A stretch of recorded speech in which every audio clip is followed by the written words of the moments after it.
Você que está acompanhando a Rádio Bandeirantes, nós vamos entrevistar agora a ex-ministra da Mulher, Família e Direitos Humanos, senadora eleita pelo Distrito Federal para a próxima legislatura, Damares Alves, que foi eleita, do primeiro turno aí das eleições, com 644 mil votos, vencendo Flávia Arruda, do PL, e a Rosilene Correia, do PT, lá no Distrito Federal. E vai estar no Senado Federal até o ano de 2030, uma vez que o mandato de senador é de 8 anos. Senadora Damares Alves, seja bem-vinda aqui à Rádio Bandeirantes. É claro que a gente precisa começar essa entrevista com o assunto mais polêmico, Essa questão que a senhora está denunciando do tráfico de crianças, crimes sexuais no Pará.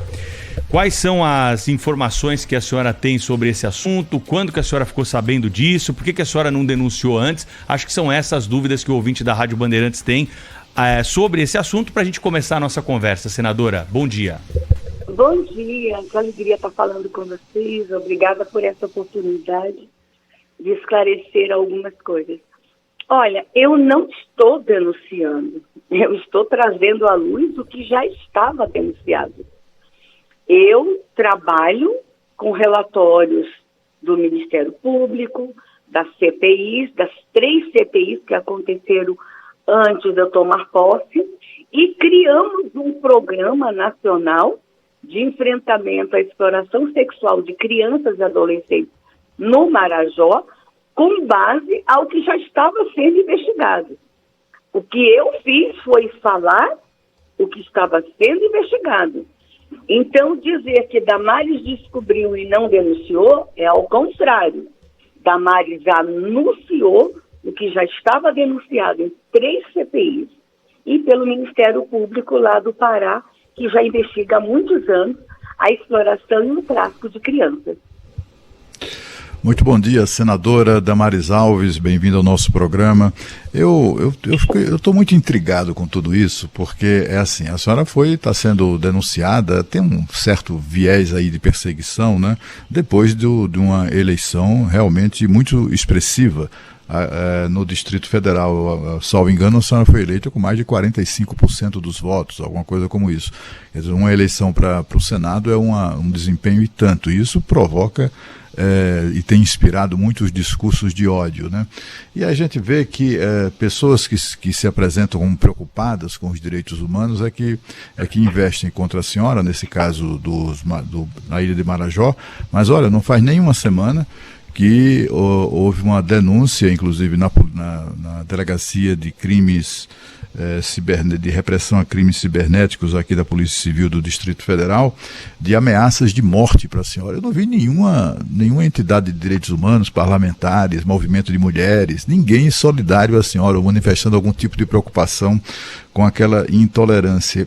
E aí eu me lembrei de um outro caso, que foi exatamente no início do governo, quando a senhora revelou, aliás, deve ter custado muito para a senhora fazer essa revelação, custado do ponto de vista, psicológico, afetivo, etc., de memórias, o fato de ter sofrido estupro, logo ainda muito criancinha, e a senhora, na verdade, em vez de receber solidariedade naquela ocasião, foi até ridicularizada em razão do estupro que sofreu. É como se tanto o estupro quanto as ameaças de morte agora recentes fosse, digamos assim, a senhora fez por merecer isso, Basicamente a leitura que se faz desse tipo de reação.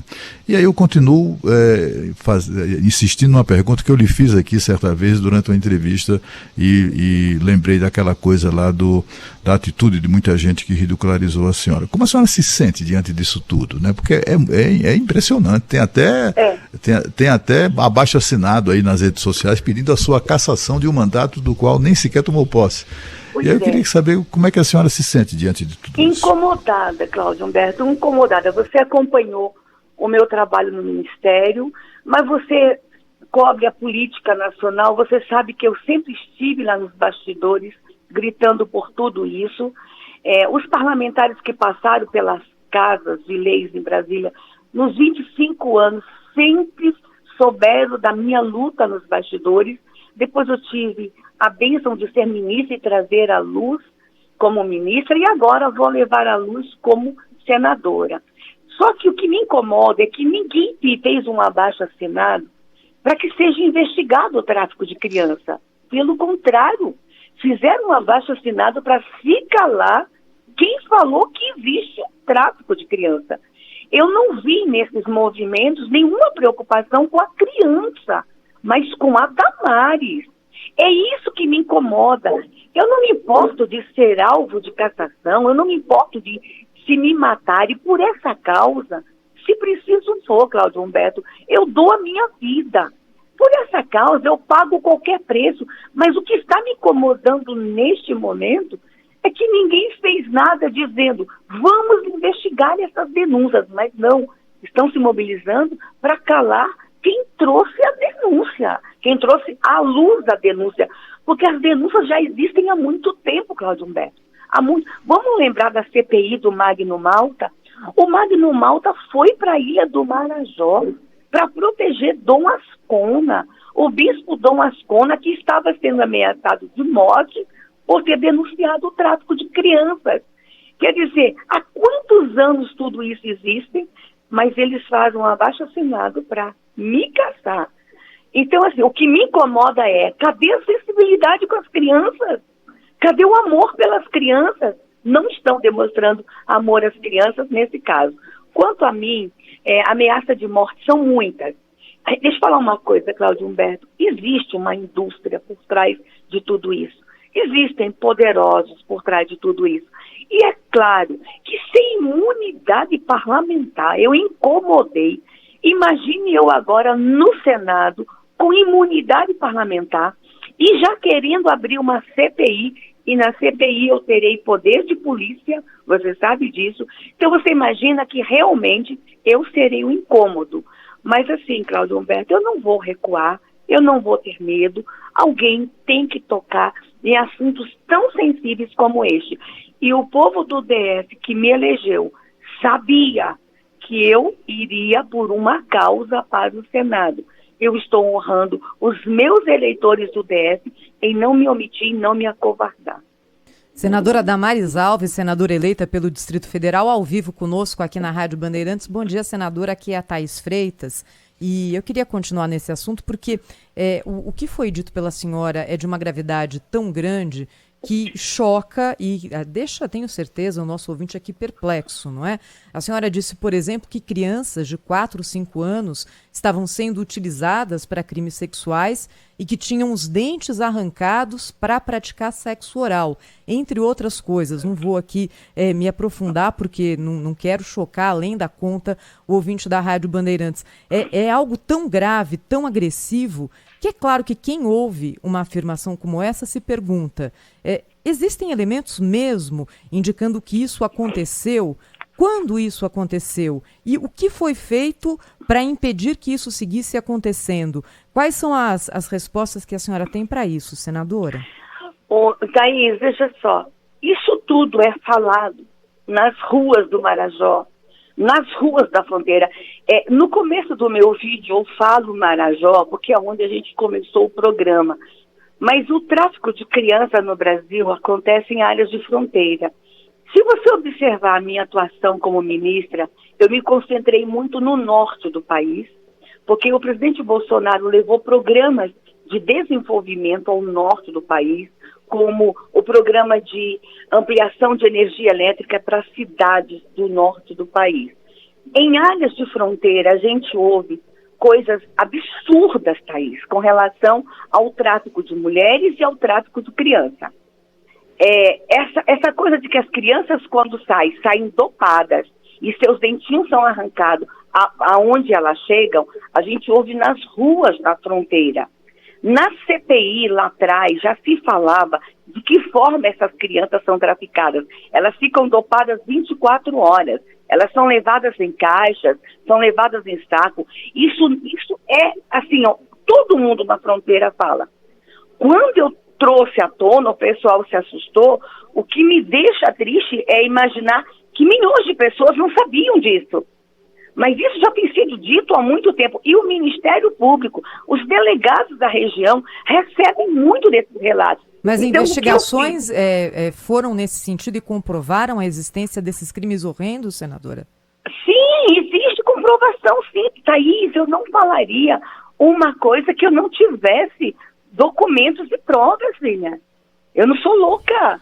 Ministra, agora o Ministério Público do Pará está pedindo explicações e documentos sobre esse assunto. A senhora vai encaminhar esses relatórios que a senhora está mencionando aqui para o Ministério Público lá do Pará?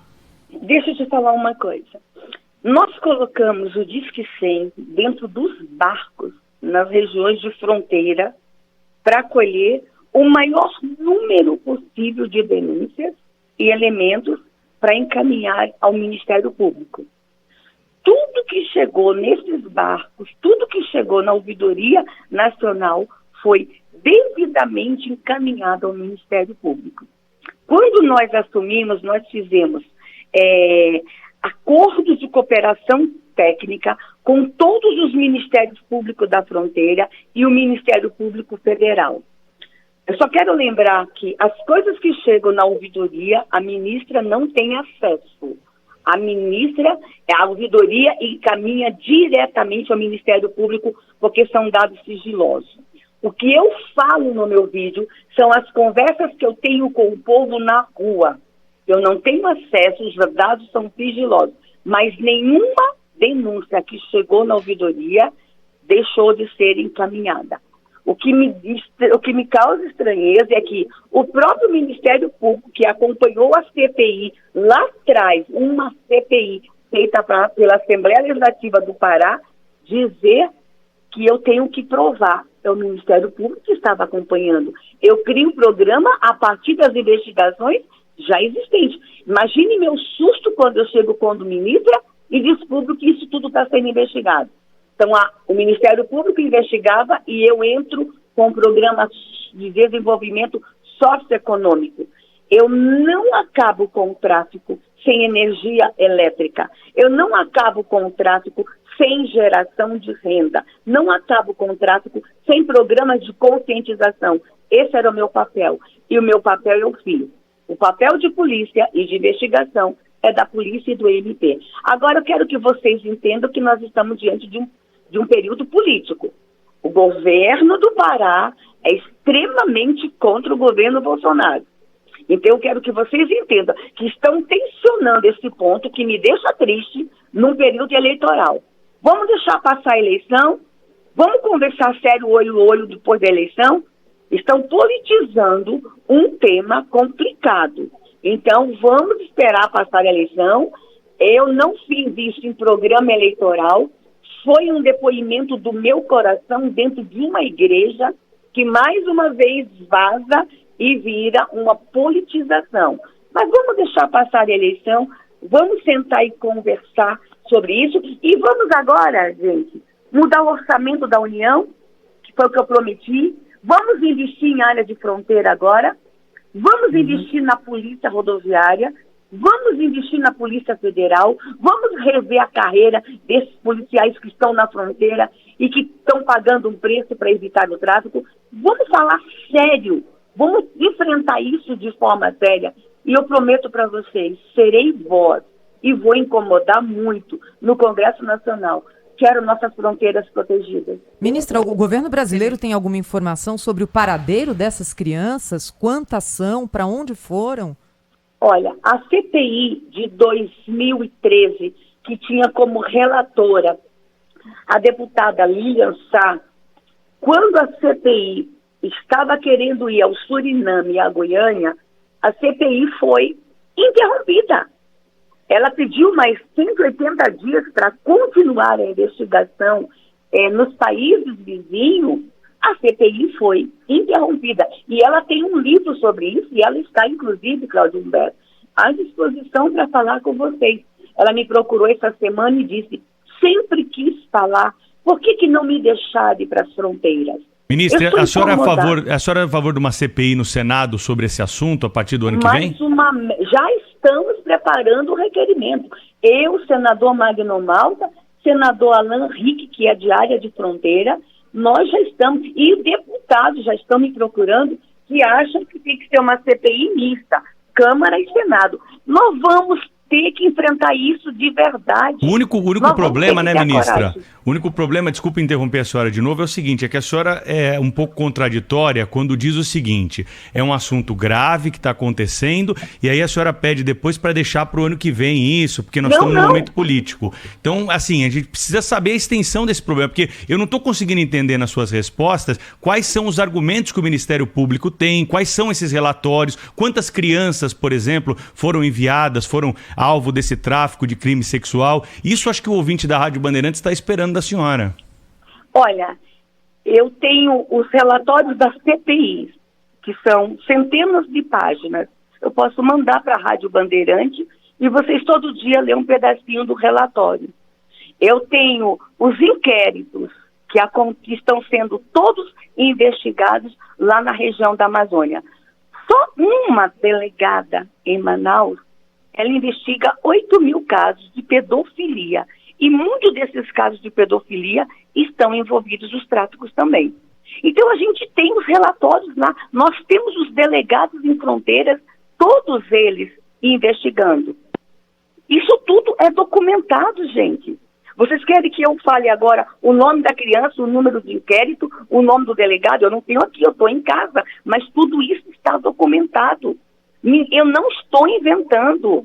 Eu vou fazer a CPI o ano que vem, então que os senadores que estão no mandato agora, abram uma CPI agora, já, imediatamente. Vamos atrás do que está acontecendo na fronteira, vamos proteger nossas crianças em área de fronteira.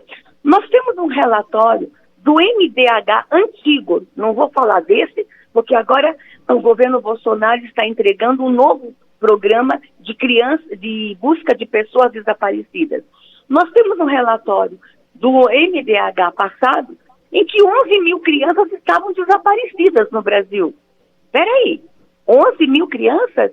Aonde elas estão? O que aconteceu com essas crianças? Relatório do governo anterior.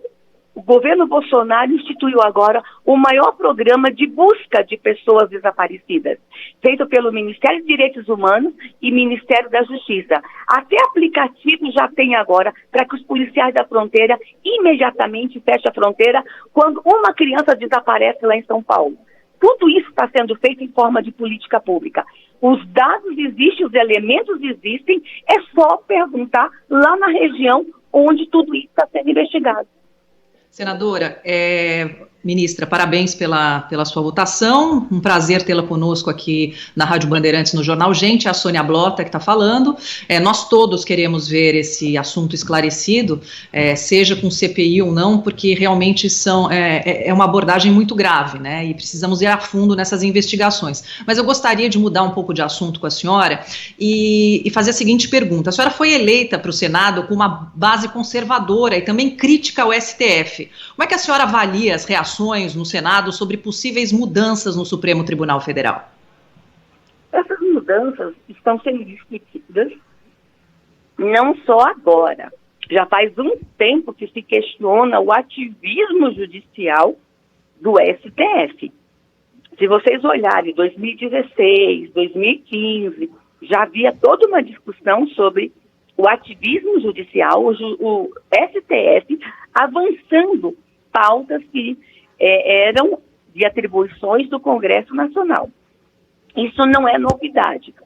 Nós vamos, no próximo ano, esses parlamentares que se elegeram agora, a gente tem se conversado muito entre nós vamos, no próximo ano, questionar as atribuições e os limites das instituições. E aí eu quero lembrar você que não é só a STF. Quando o senador Randolph do Amapá diz que o Partido Rede agora assumiu o lugar de Procuradoria-Geral da República, isso é muito grave. Partido é partido, PGR é PGR. As instituições precisam estar em seus devidos lugares, desenvolvendo as suas atribuições, e essa discussão tem que ser feita, senão a nossa democracia vai ser enfraquecida. Então nós vamos conversar com serenidade, com maturidade, com elementos e chamar as instituições e a gente rever o papel constitucional e institucional de cada instituição no Brasil. Essa discussão vai ser feita com muita maturidade, com muita serenidade no Senado Federal. Senadora, em entrevista recente aqui no Jornal Local, a senhora falou em candidatura à presidência do Senado. A senhora acha que, chegando agora, primeiro mandato, tem condições de assumir uma candidatura à presidência da Casa? Cláudio Humberto, essa conversa foi feita com jornalistas de uma forma muito descontraída nos corredores, quando falaram: a senhora vai querer lutar por uma comissão? Eu disse: por que não uma mulher presidente do Senado? E se Tereza não quiser, vou eu. Eu acredito que nenhuma discussão dessa, nenhuma conversa dessa tem que ser feita agora, entre o primeiro e segundo turno, e sem autorização do presidente da República. Nós somos base dele. Mas que seria, Cláudio Humberto, histórico, simbólico, neste momento a gente ter uma mulher presidindo o Congresso Nacional, seria. E a minha candidata seria Tereza. Tereza Cristina, a Tereza Cristina, ex-ministra da Agricultura, deputada e eleita agora senadora pelo Mato Grosso do Sul. Senadora eleita pelo Distrito Federal, Damares Alves, para a gente encerrar nossa entrevista aqui, é claro que a gente também precisa saber da próxima legislatura quais são os principais temas que o Senado tem de se debruçar na visão da senhora, além dessa questão da CPI que a senhora já tratou aqui sobre o caso do Pará, né? Como senadora da República, a senhora gostaria de ver o Senado tratando de que temas prioritários no começo da próxima legislatura, senadora? Segurança pública. Eu não posso ter desenvolvimento econômico sem segurança pública fortalecida. De que me adianta construir fábricas no DF e eu não garantir que o empregado saia de casa e chegue vivo na empresa para trabalhar. Nós vamos ter que fazer uma revisão imediata, e não pode adiar, do nosso Código Penal, uma consolidação de todas as leis penais, o fortalecimento da polícia. Essa pauta tem que ser prioridade. Claro que, paralela a ela, nós vamos ter que rever a questão do Estatuto do Idoso no Brasil, rever os crimes contra as pessoas idosas, nós vamos ter que fazer uma análise do nosso ECA, Estatuto da Criança e do Adolescente, e, claro, aguardar com muita expectativa as reformas econômicas que o Paulo Guedes tanto quer fazer lá no Congresso Nacional. Então, tudo vai ter que caminhar junto. Não se pode avançar numa área e deixar outra área para trás neste exato momento. A senadora eleita pelo Distrito Federal, Damares Alves, do Republicanos, falou ao vivo aqui conosco na Rádio Bandeirantes, no Jornal Gente. Senadora, mais uma vez, muito obrigada por conversar conosco e com o nosso ouvinte. Um bom mandato para a senhora. Obrigada, que Deus abençoe o Distrito Federal, que Deus abençoe o meu país. Muito obrigada. Rede Bandeirantes de Rádio.